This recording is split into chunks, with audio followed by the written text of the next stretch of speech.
هاي أصحاب، عاملين ايه؟ تعالوا نعمل بانكيك مع بعض.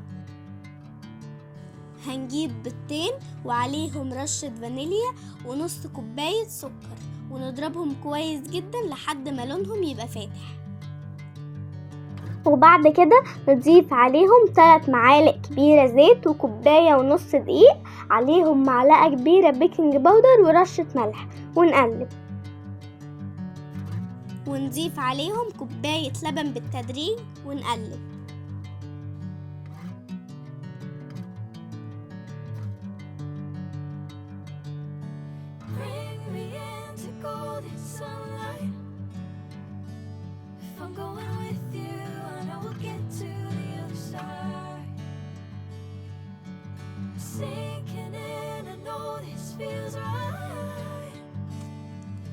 هنسخن طاسة تكون مدهونة زيت ونحط كبشة من الخليط على نار هادية،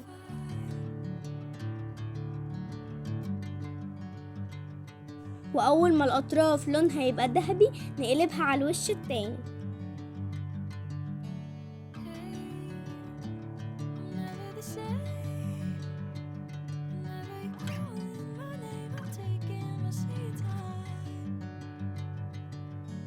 تعالوا نعمل واحدة كمان مع بعض.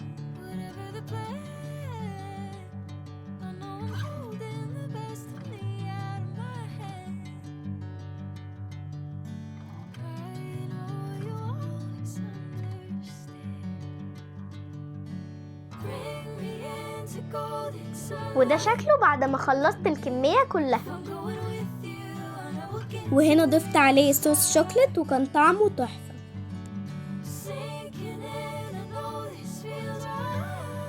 وطبعا لازم ادوق مارو من الوصفة علشان تقيمها، والحمد لله عجبتها جدا جدا. واخر حاجة يا صحابي، ما تدخلوش المطبخ تعملوا اي حاجة غير في وجود مامتكم، وبس كده. باي باي.